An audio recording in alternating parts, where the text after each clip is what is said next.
বিয়ের ১ মাসের মধ্যে যে মেয়ে স্বামীকে খেয়ে বসে থাকে তাকে কি বলে জানিস? অপয়া। আর তুই ঠিক তাই। মরতে পারিস না তুই।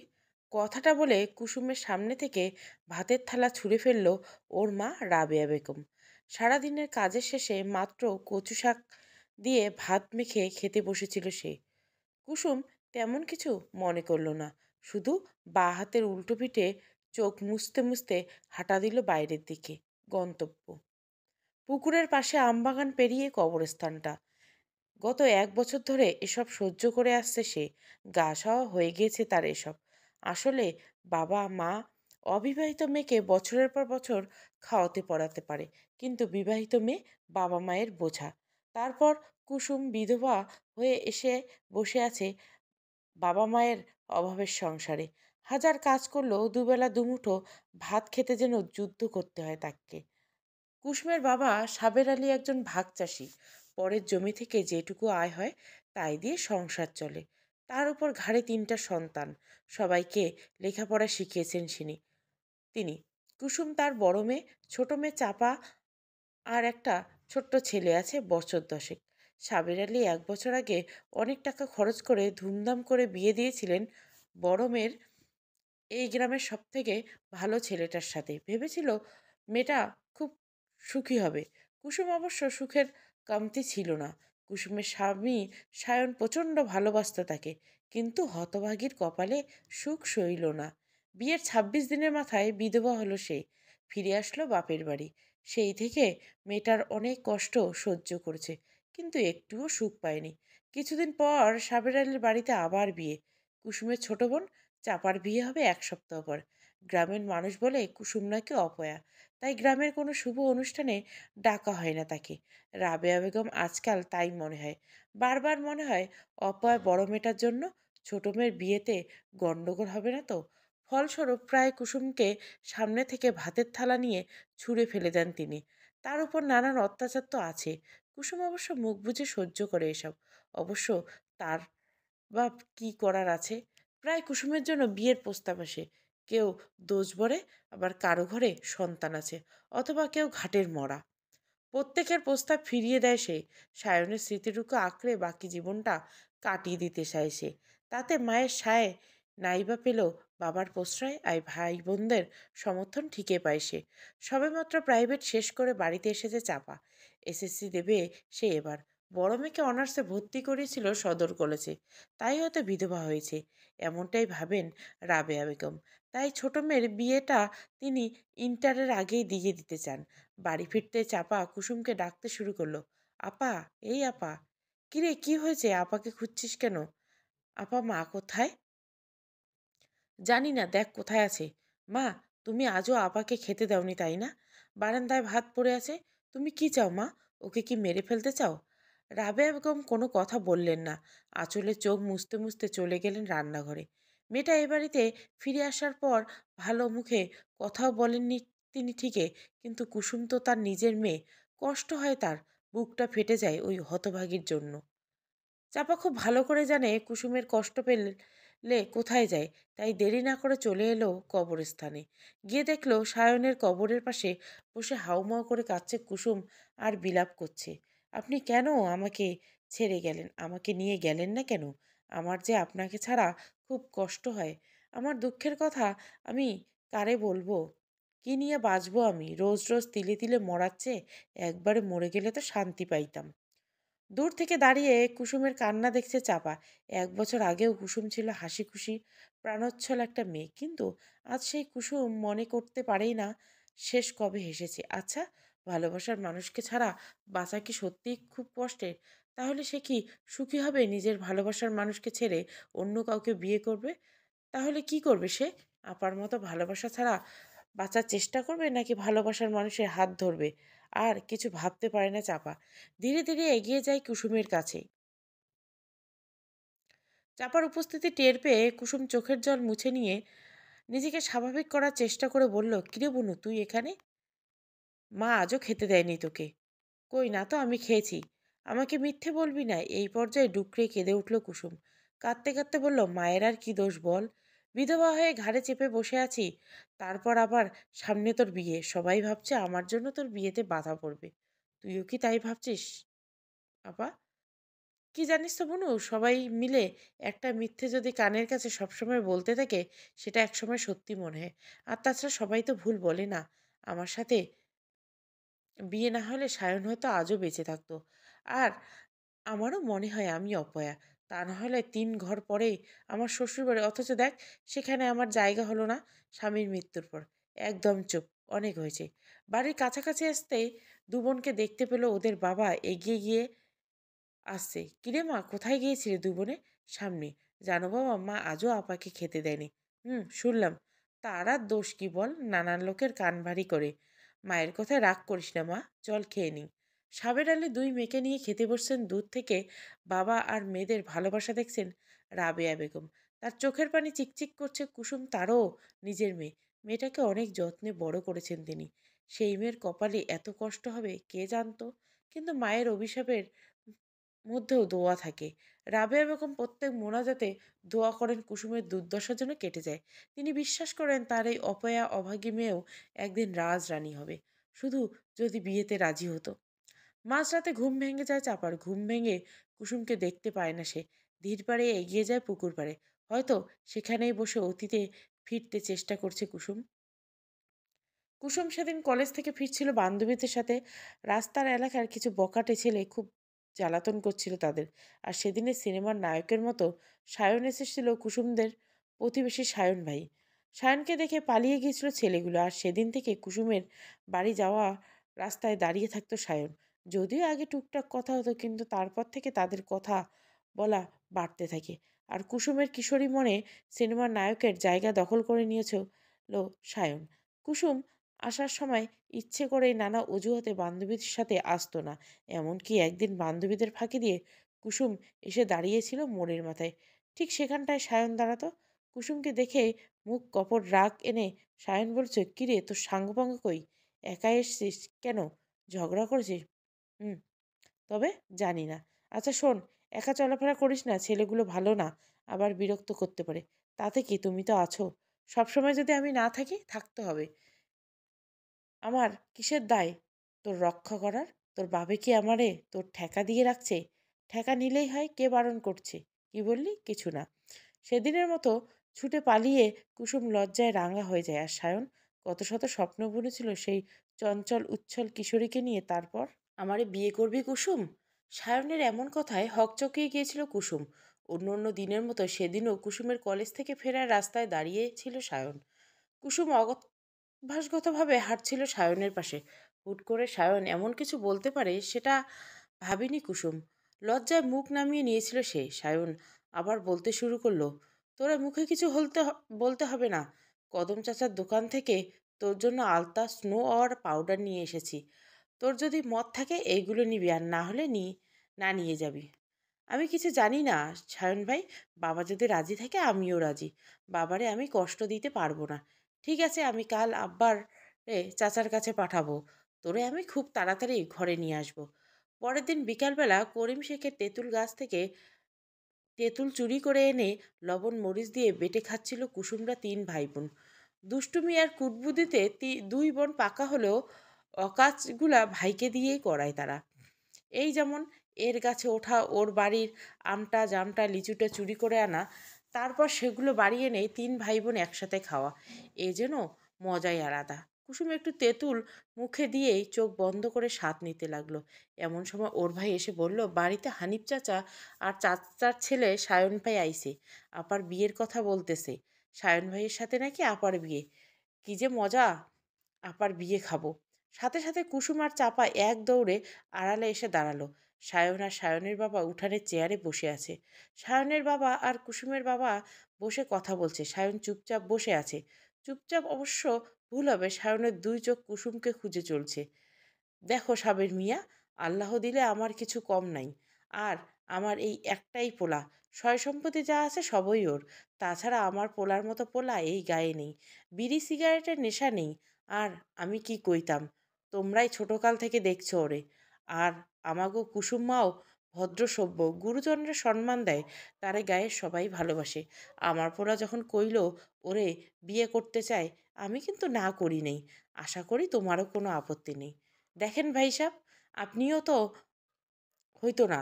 সায়ন বাপ ছেলে ভালো, কিন্তু মেয়ে কলেজে পড়ে আর সায়ন বাপ নন মেট্রিক। এইখানে আমার আপত্তি। ও যদি মেট্রিক পাস হইতো আমি ভেবে দেখতাম। আর তাছাড়া আপনার যাই থাক, ছেলে তো বেকার। আমি কোন ভরসায় মেয়ে তুলে দিব তার হাতে? তুমি কি আমারে অপমান করতেছ? ছি ছি ভাই সাহেব, এমন কিছু উই না। তাহলে তুমি একজন ভাগচাষি হয়ে আমার কাছে মেয়ে দিতে অস্বীকার করলে কেমনে? রাগে গজগজ করতে লাগলেন সায়নের বাবা হানিফ শেখ। তিনি উঠে চলে যাচ্ছিলেন, সায়ন আটকালো নিজের বাবাকে। এবার সে নিজেই কথা বলল, চাচা, আপনার সব কথা আমি মানলাম, কিন্তু আপনি আমারে কথা দেন, আমি যদি মেট্রিক পাস করে একটা কাজ জোটাতে পারি, আপনি কুসুমরে আমার কাছে দিবেন। কথা দেন তার আগে কুসুমরে বিয়া দিবেন না? ঠিক আছে, কথা দিলাম। সেদিনের পর সায়ন উন্মুক্ত বিশ্ববিদ্যালয়ে ভর্তি হয় নবম শ্রেণীতে। এসএসসি পাশ করে সে। শুধু তাই নয়, অনেক চেষ্টা করে লোকজন ধরে কুয়েতে ভিসা করায় সে। সেখানে একটা কাজের ব্যবস্থা করে ফেলে। এতদিনে কুসুমও অনেক এগিয়েছিল। অনেক দূর এ গ্রেড নিয়ে এইচএসসি পাশ করে এলাকার কলেজে ইতিহাস অনার্সে ভর্তি হয় সে। তারপর সারা গ্রামকে সাক্ষী রেখে ধুমধাম করে বিয়ে হয় সায়ন আর কুসুমের। বিয়ের 15 দিনের মাথায় সায়ন কুয়েতে চলে যায়। এই 15 দিন ছিল কুসুমের জীবনের কাটানো সুন্দরতম দিন। সায়ন এই দিনগুলোতেও নিজের সবটুকু ভালোবাসা উজাড় করে দিয়েছিল কুসুমকে। দেখতে দেখতে সায়নের যাওয়ার সময় হয়ে আসে। যাওয়ার আগে 2 দিন কুসুম অভিমানে কথা বলেনি সায়নের সাথে। শেষমেশ যাওয়ার আগের দিন রাতে সায়নের বুকে মাথা রেখে খুব কেঁদেছিল কুসুম। কে জানতো এটাই ছিল সায়নের বুকে কুসুমের শেষ মাথা রাখা। আগে জানলে হয়তো কুসুম আরও কিছুক্ষণ মাথা রেখে শুয়ে থাকতো সায়নের বুকে। সায়ন যাওয়ার আগে কুসুমকে একটা ফোন উপহার দিয়ে যায়, আর কথা দিয়ে যায় খুব তাড়াতাড়ি ফিরে আসবে। হ্যাঁ, সায়ন কথা রেখেছিল। যাওয়ার মাত্র 11 দিনের মাথায় ফিরে এসেছিল সে। তবে এসেছিল লাশ হয়ে। সায়নের প্রাণহীন দেহটা উঠানে রাখতে চিৎকার দিয়ে অজ্ঞান হয়ে গেছিল কুসুম। তার জ্ঞান যখন ফিরল ততক্ষণে দাফন কাজ শেষ হয়ে গেছে। কেননা লাশটা দেশে পৌঁছাতে 3 দিন লেগে গেছিল। লাশ সে পছন্দ ধরতে শুরু করেছিল। কবরে যাওয়ার আগে তাই শেষ দেখা হয়নি কুসুম আর সায়নের। জ্ঞান ফেরা মাত্র পাগলের তাণ্ডব শুরু করেছিল কুসুম। গ্রামকে গ্রাম লোক আসতো কুসুমকে দেখতে। তারপর শ্বশুরবাড়ি থেকে তাড়িয়ে দেওয়া হলো কুসুমকে। তারপর ধীরে ধীরে কুসুম শান্ত স্রোতহীন নদীর মতো হয়ে গেল। তবে রাগ, দুঃখ, অভিমান তার আজও আছে। সেটা তো জানে কবরে শুয়ে থাকা সায়নের প্রাণহীন দেহটা। মাঝরাতে নিস্তব্ধ পুকুর পাড়ে বসে অতীতের স্মৃতিচারণ করছিল কুসুম। ঝিঝি পোকা ঝিঝি করে ঝিঝি পোকা ডাকছে। কুসুমের ইচ্ছে করছে সায়নের মুখটা একবার দেখতে। আজকাল খুব ইচ্ছে করে পৃথিবীর সব মায়া কাটিয়ে সায়নের কাছে চলে দিছে। হঠাৎ পিঠে কারো ঠান্ডা হাতের স্পর্শ পেয়ে পিছু ফিরে তাকায় কুসুম। পেছনে চাপা দাঁড়িয়েছে। কিরে আপা, অন্ধকারে একা একা কি করিস? তোর ভূতে ভয় করে না? আগে তো খুব ভূত ভয় পেতিস। ভূতে কারা ভয় পায় জানিস বুনু? যাদের বেঁচে থাকার আকাঙ্ক্ষা আছে। আমি তো বাঁচতে চাই না, আমার আবার কিসের ভয়? আর কথা বাড়ালো না চাপা। চুপচাপ কুসুমের পাশে গিয়ে বসলো। চাপা যেন নিজের বোনকে চিনতে পারছে না। রাতের আধারে এই রহস্যময়ী রমণীকে খুব অচেনা লাগছে চাপার। এই কি তার সেই প্রাণোচ্ছল আপা? কুসুম আবার বলতে শুরু করলো, তোর বিয়েতে তো বেশি দেরি নেই বুনু, 1 সপ্তাহ না। একটা কথা বলি, মনে রাখিস, নিজের স্বামীকে কখনো চোখের আড়াল করিস না।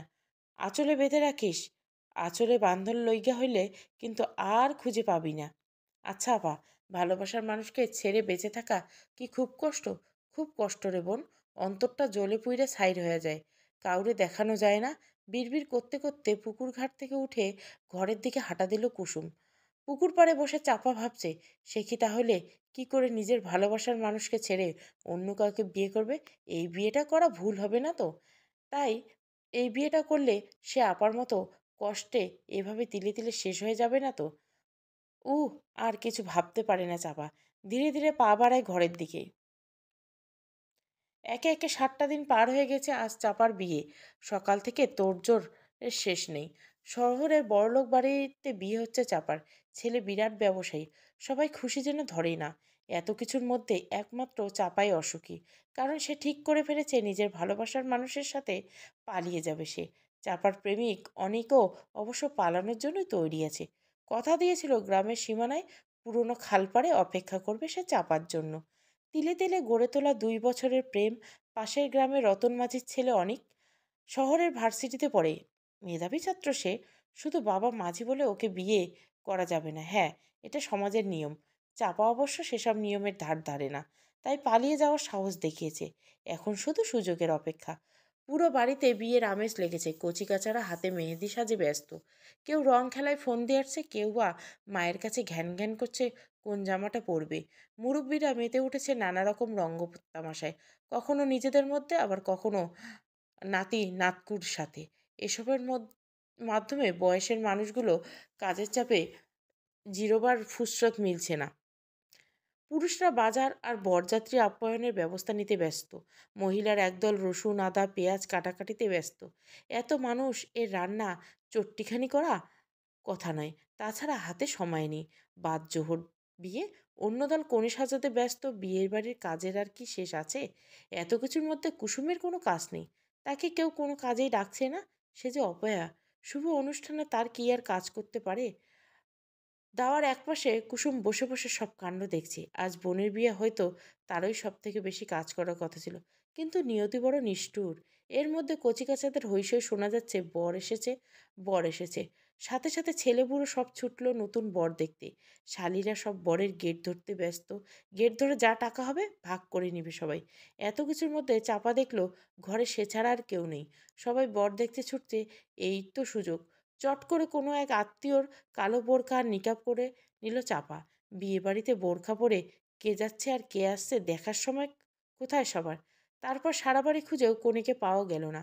বিয়েবাড়িতে হুলস্থুল, কথাটা এক কান দুকান করে বরযাত্রীর কানে পৌঁছলো। ছেলের বাবা বড় ব্যবসায়ী, বুদ্ধিমান মানুষ। তিনি কোনো উচ্চবাচ্য করলেন না। সাবেক আলীকে আড়ালে ডেকে বললেন, দেখেন ভাই সাহেব, আমি ব্যবসায়ী মানুষ, সমাজে একটা সম্মান আছে। আপনার মেয়ে এভাবে যে নাক কাটবে আমি ভাবতে পারিনি। আমি অশান্তি চাইছি না। এখন খালি হাতে ফিরে গেলে আমাকে আর আমার ছেলেকে নিয়ে 5 জন 5 রকম কথা বলবে।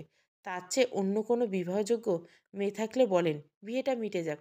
সাবের আলী এমন কোনো মেয়ের সন্ধান পেলেন না যাকে আপাতত কনের রূপে বরপক্ষের সামনে পাঠানো যায়। দেখেন ভাই সাহেব, তেমন কাউরে দেখতে পাচ্ছি না। আমার শালির এক মেয়ে আছে, সে নিতান্তই শিশু, 7ম শ্রেণীতে পড়ে।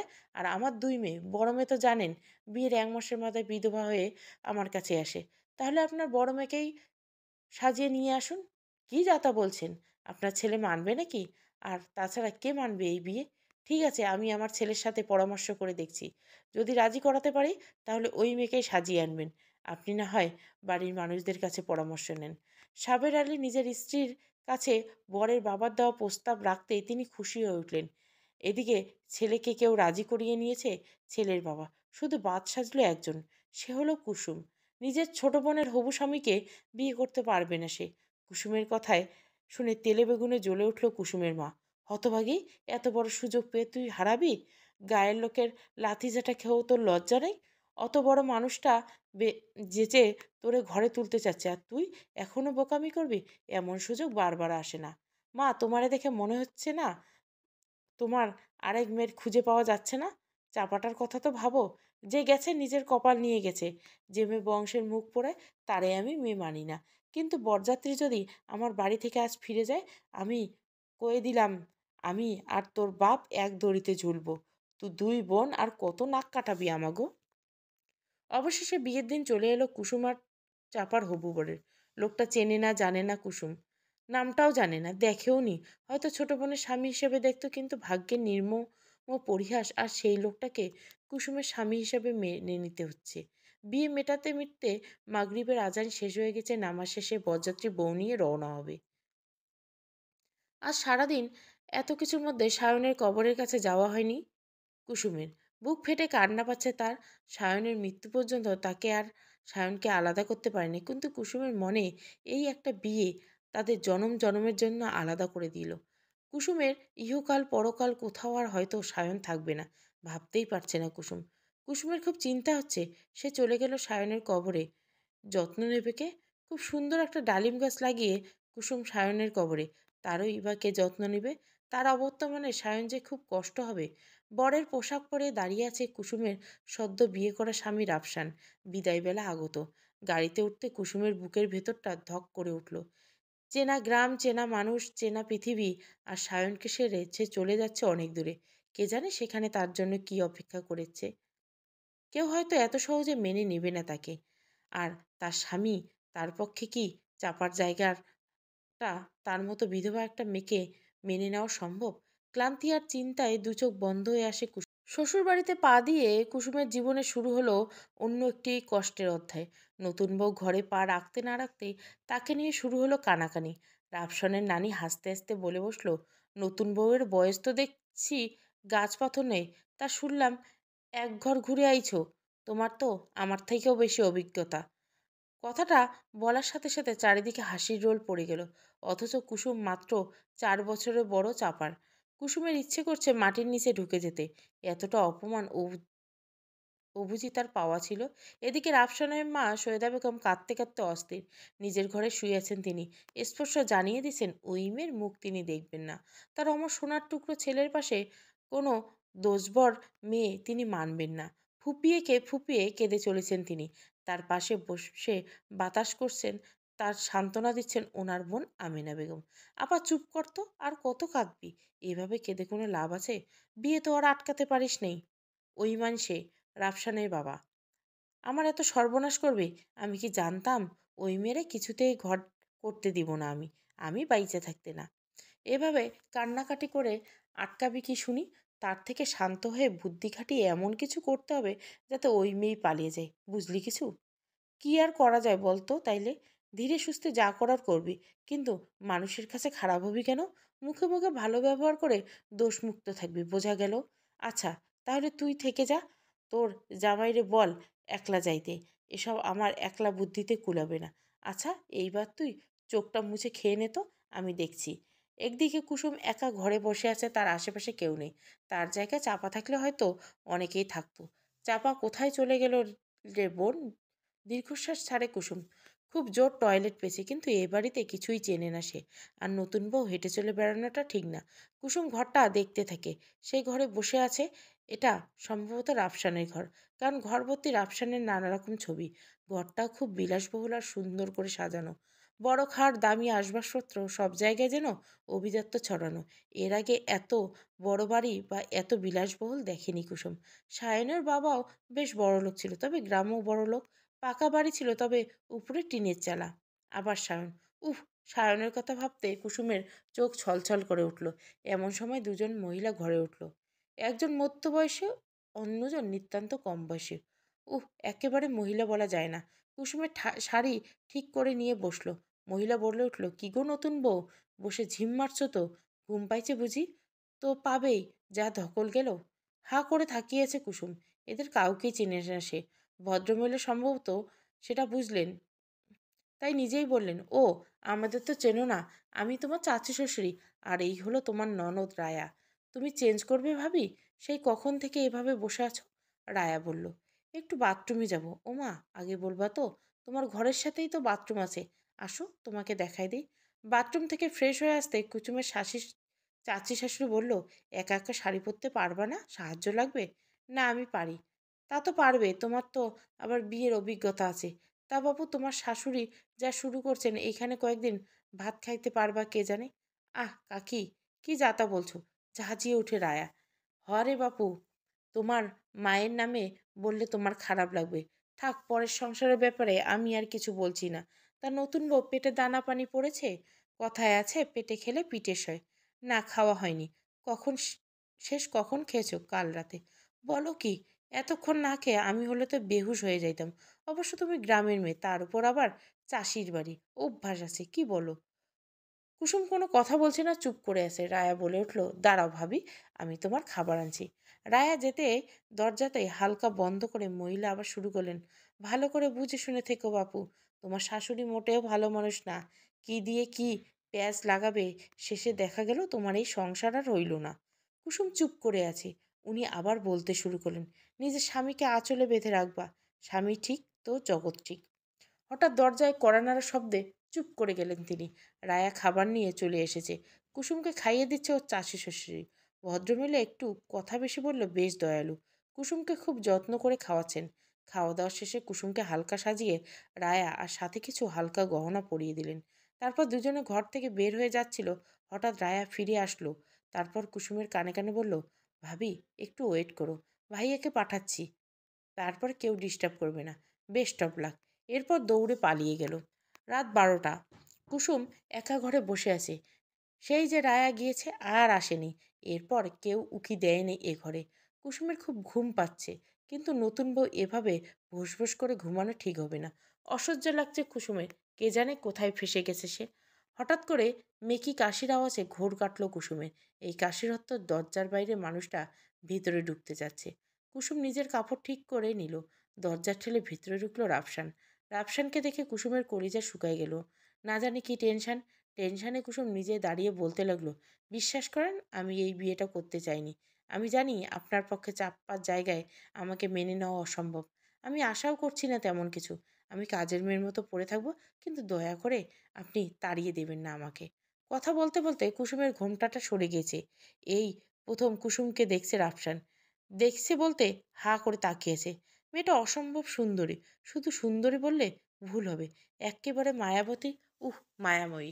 চাঁদের মতো মুখের ঠোঁটের কাছে তিলটা আরো বহুগুণ বাড়িয়ে তুলছে তার রূপ। চাপার থেকে ঢের বেশি সুন্দরী কুসুম। এমনকি গায়ের রংটাও বেশি সুন্দর। রাফসানকে চুপ থাকতে দেখে কুসুম আরো ভয় পেয়ে গেল। তারপর কাঁদো কাঁদো মুখে বলল, কথা বলছেন না কেন? আপনি কি আমাকে বের করে দিবেন? আপনি এত ভয় পাচ্ছেন কেন বলুন তো? আমাকে দেখে কি খুব রাগী মনে হচ্ছে? আর না মেনে নেওয়ার কি আছে? আপনি আমার বিয়ে করা বউ। কলেমা পড়ে বিয়ে করেছি নিজের সম্মতিতে। আর এটা কি নাটক সিনেমা নাকি যে মেনে নিব না? আপনি কি আমার অতীত জানেন? আপনি কি জানেন আমি বিধবা? আচ্ছা, এই বিধবা শব্দটা কি আপনি অস্ত্র হিসেবে ব্যবহার করতে চাইছেন? কি ভাবছেন আমি ঝাঁপিয়ে পড়বো আপনার উপর? তাই জন্য বুঝি বিধবার পরিচয় দিয়ে এড়াতে যাচ্ছেন আমাকে? নাকি অন্য কিছু? রাফসানের কথা শুনে রীতিমতো অবাক কুসুম। আমতা আমতা করে সে বলল, না মানে? না মানে আসলেই কিছু না। আপনি হেজিটেট ফিল করবেন না। বিধবা বিয়ে করা আমার নবী সুন্নাহ। আর তাছাড়া আমি বিশ্বাস করি আমি আপনার দ্বারা আমার কল্যাণ আছে বলেই আল্লাহ আপনাকে আমার জন্য তৈরি করেছেন। আর আমার আল্লাহ আমাকে যা নিয়ামত দিয়েছেন আমি খুশি মনে গ্রহণ করেছি।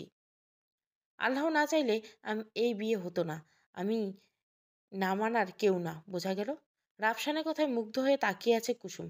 আল্লাহ বুঝি সত্যি তার কষ্টের দিন ঘোচালো। একটা মানুষ তো ভালো। রাফসান আবার বলল, এই যে ম্যাডাম, হা করে দাঁড়িয়ে না থেকে উজু করে আসুন, নামাজ পড়তে হবে। কুসুম কিছু বলতে যাচ্ছিল, কিন্তু হঠাৎ দরজায় দুম দুম আওয়াজ। দুজনে সেদিকে মন দেয়। বাইরে থেকে রাফসানের খালায় চিৎকার করছে, রাফসান, দরজা খোল বাবা, তাড়াতাড়ি এসে যা। কি সর্বনাশ হলো রে বাপ! রাফসানের পিছু পিছু কুসুমে গেল রাফসানের মায়ের ঘরে।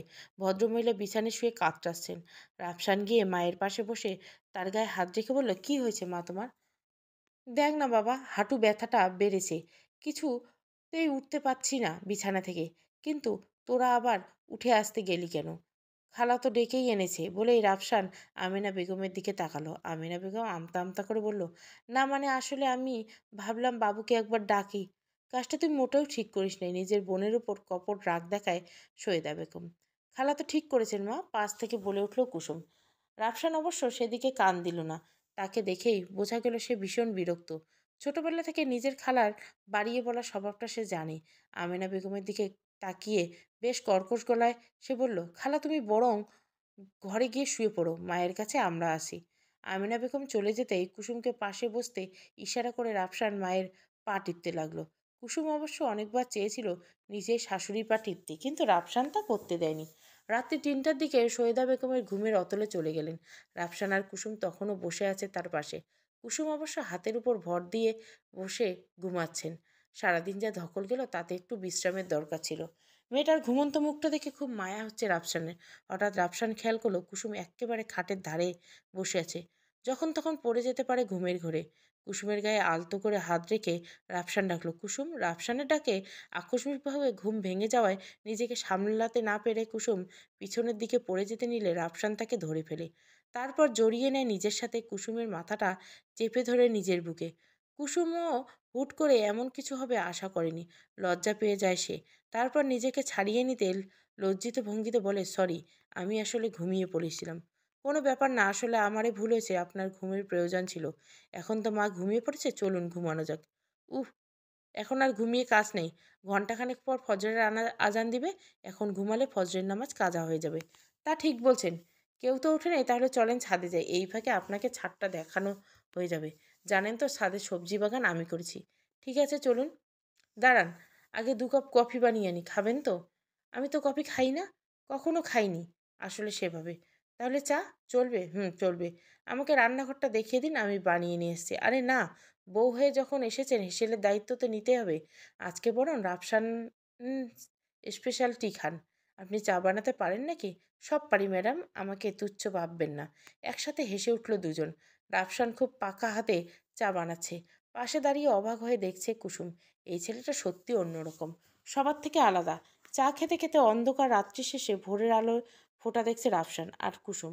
কুসুমের মনে হচ্ছে ঠিক এভাবে পাশে দাঁড়ানো মানুষটার ছোঁয়ায় তার জীবনের আধার কালো রাত কেটে যাবে। ফজরের আজান দিয়েছে অনেকক্ষণ, চাপা এখনও ঘুম থেকে ওঠেনি। অনেকক্ষণ ধরে ডেকে চলছে নামাজের জন্য, কিন্তু মেয়ের কোনো হুঁশ নেই।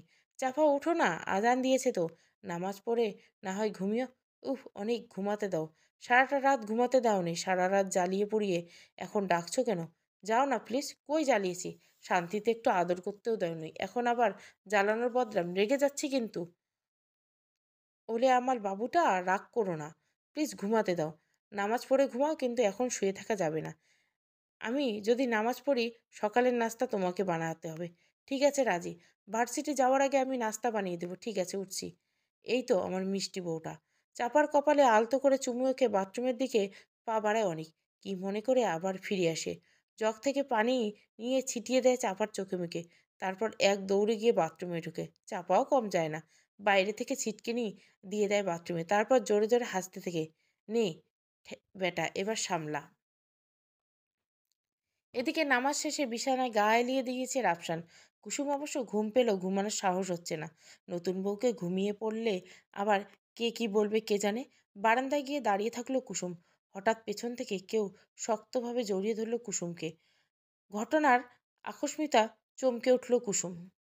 পেছন ঘুরতেই কুসুম দেখলো রায়া তাকে জড়িয়ে ধরে আছে। রায়াকে দেখে মুচকে আসলো কুসুম। রায়া আদুরের স্বরে বলল, ভাবি তুমি এখানে? আমি আর তোমাকে খুঁজছিলাম, রুমে নেই, ওয়াশরুমে নেই। আমি ভয় পেয়ে গেছিলাম। কি ভেবেছিলে ভাবি পালিয়েছে? ধুর, তা কেন ভাববো? কিন্তু ভাবি, তোমার চোখ মুখ এত লাল কেন? আসলে ঘুম হয়নি সারা রাত। কি ব্যাপার, ভাইয়া বুঝি সারা রাত ঘুমাতে দেয়নি?